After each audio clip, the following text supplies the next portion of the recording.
طيب المشكلة. أنا معي مس أرقيها عادي؟ أنت ما عندك مس، من اللي قالك عندك إلا مس؟ إلا مس يا راس شيخ، العدو. إلا والله. وكيف عرفتي ان عندك مس؟ كيف عرفتي؟ استمريت عند أنا كيف أقول لك، أنا تزوجت تمام، ويوم مم. تعبت هلي الله يسامحهم كانوا يودوني عند الشيوخ يعني في أبها وذا ما شاء الله عليهم يعني، بس كنت أبكي. لكن مم. ودوني عند شيخ ما أبغى أقول المكان. مم. كان هذا الشيخ مصر إلا على الرقية الجماعية هذه اللي هي يجمعون فيها الناس. يا وأنا سلام، هذا اللي حذرنا منها 1000 مرة. بعلمك يا شيخ، هذا زمان وأنا صغيرة يعني عمري 23، كنت يعني أقول ما أبغى يعني هنا ماني مرتاحة، بس إني كنت ما أبكي ولا حاجة. بعدين كذا على الساعة 6 في شي خنقني يا شيخ، والله شاني من جسمي لدرجة إني شفت حريم مسكوني، أنا ما أدري إيش السالفة.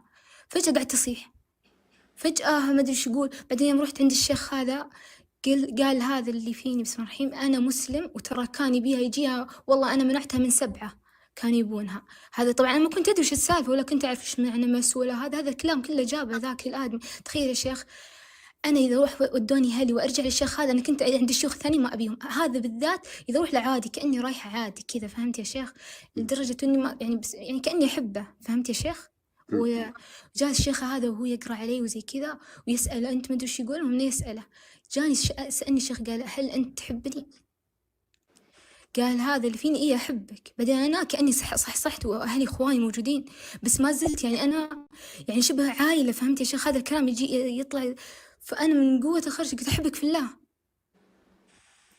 تمام. مم. وبعدين ما أدري يعني الشيخ هذا يقول ما أدري إيش، المهم أنا من بعدها تعبت يا شيخ الصدق.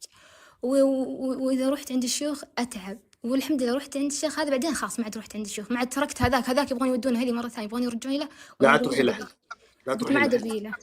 أبي له أبد. معلش، كم صار الكلام هذا؟ ويعني أنا يوم كان عمري 23 والحين عمري 28. يعني قبل 5 6 سنوات كذا في الحدود. أيوة، طيب. بس ما كنت تعرف يعني الشيخ جات كورونا بعدين طيب، ما لا لا لا, لا. شوفي، خليني أقول لك شيء. يمكن كنت تعبانة في ذاك الزمان وخلاص الأمور طيبة، لكن بعض الرقاة الله يسامحهم ويهديهم يبالغون في الكلام مع المس، وهذا أكبر خطأ.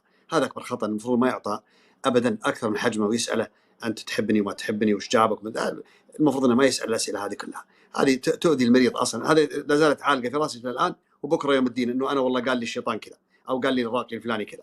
هذا أكبر خطأ. المفترض أول شيء أنه يحجب بإذن الله سبحانه وتعالى، يضرب بحجاب بين المس وبين سمع المريض، عشان ما يسمع المريض ابدا، عشان اذا فاق من المرض ما يدري وش اللي حصل، ولا يسمع صوت ولا يسمع نقاش دار بينه وبين هذا المس الشيطاني، او انه اقل تقدير لا يستنطقه. فاذا استنطقه او نطق العارض يحاول انه يتجاوز النطق تماما ولا يلتفت له، ويستمر بالقران بدون اي تلفظ معه، يستمر بالقران حتى يسكته ويخرجه باذن الله سبحانه وتعالى، عشان المريض ما يصاب بهلع بعدين ويقول لي انا عندي مس وانه ما راح وانه كذا. انت بخير وفيك العافيه. صدقيني لو انت الان لو زال فيك شيء الان بتكونين اصلا ما استطعتين تواصلين معي بالكلام وتستمري معي الى هذه اللحظه. انت أنا شفتي لي مفروض طعمي أنا عندي. بقول لك حاجة نعم. شيخ، والله أنا قاعدة أدف نفسي وأقول ترى ما راح يصير اللي ربي كاتبه. وتخيل في احسنتي. شيخ هنا ما شاء الله تبارك الرحمن، والله يعني ليه؟ لأن كذا في حاجة زي الرصاصة انفجرت من جسمي، بس أنا ما عاد قلت خلاص الشافي الله والقرآن واحد، بستمر وبإذن الله إني أتشافى، لأن أصلا في الأحلام إني قاعد أحد يبغى يذبحني وأنا أضربه، أقعد طيب تمام. أضربه دائما في الأحلام كذا تمام إني أضرب احسنت. وأنا مرتاحة. احسنتي. طيب اسمعي، انا بعطيك وصيه من الان اتبعيها. اول شيء لا تلتفتين للاوهام ولا تلتفتين للماضي ولا تذكرين هذا الكلام لاحد من اليوم ورايح، ولا تذكرين لا لنفسك ولا للاصدقاء ولا اقارب. يعني قفلي هذا الموضوع تماما، احفري له، ادفنيه، قفلي عليه، ولا تتلفظين به من الان حتى تلقين الله سبحانه وتعالى بعد 100 سنه. واضح كلامي؟ نصيحه، قفلي على هذا الموضوع تماما، لانه اصلا هذا شيء وزال تماما، انتهى. واحد.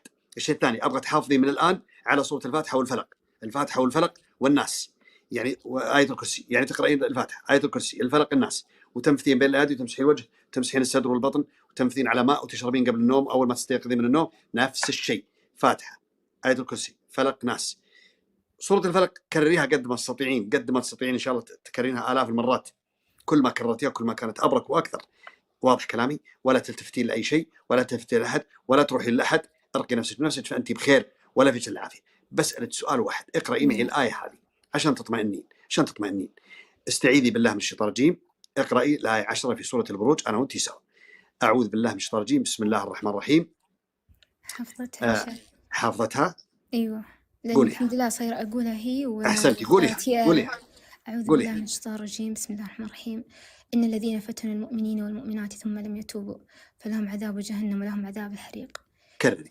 إن الذين فتنوا المؤمنين والمؤمنات ثم لم يتوبوا فلهم عذاب جهنم ولهم عذاب الحريق. كرري. إن الذين فتنوا المؤمنين والمؤمنات ثم لم يتوبوا فلهم عذاب جهنم ولهم عذاب الحريق. إن الذين فتنوا المؤمنين والمؤمنات ثم لم يتوبوا فلهم عذاب جهنم ولهم عذاب الحريق. وقفي. إن الذين وقفي. أبغى تقرأين الآية هذه. أول شيء انفثي بين الآية وامسحي وجهك. يلا. أقول بسم الله ولا؟ خلاص انفثي وامسحي. امسحي صدرك. أيوة شيخ. طيب نبغى نقرأ الآية هذه أنا وأنت. بقرأ مطلعها أو بدايتها وأنت شوف كمليها. أعوذ بالله من الشيطان الرجيم. بسم الله الرحمن الرحيم.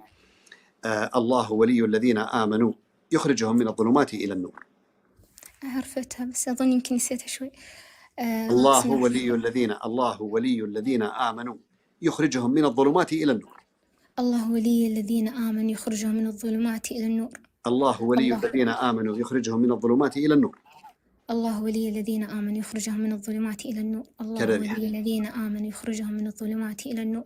الله ولي الذين آمنوا يخرجهم من الظلمات إلى النور. والذين كفروا أولياءهم الطاغوت. والذين كفروا أولياءهم الطاغوت. يخرجونهم من النور إلى الظلمات. والذين كفروا أولياءهم الطاغوت. يخرجونهم من النور إلى الظلمات. أولئك أصحاب النار هم فيها خالدون. أولئك أصحاب النار هم فيها خالدون. انفتي على صدرك نفث مباشر كذا.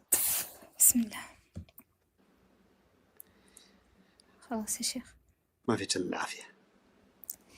طيب بس يعني ما فيك إلا العافية حتى لو شفتي مناماتي لليل.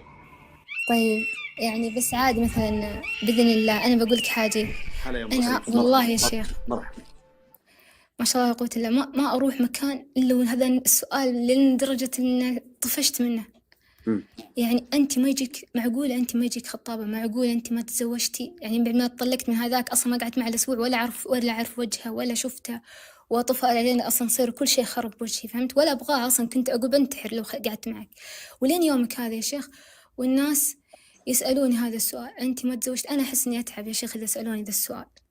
يا سلام عليك أنا بتكلم عن هذا الموضوع. أيوة يا شيخ بقول لك حاجة بتكلم عنها. فهل يعني هل في شيء يعني أقدر أفيد نفسي فيه إن مثلا الناس لا سمح الله معطليني في أمر من الزواج هل في آية أو شيء يعني؟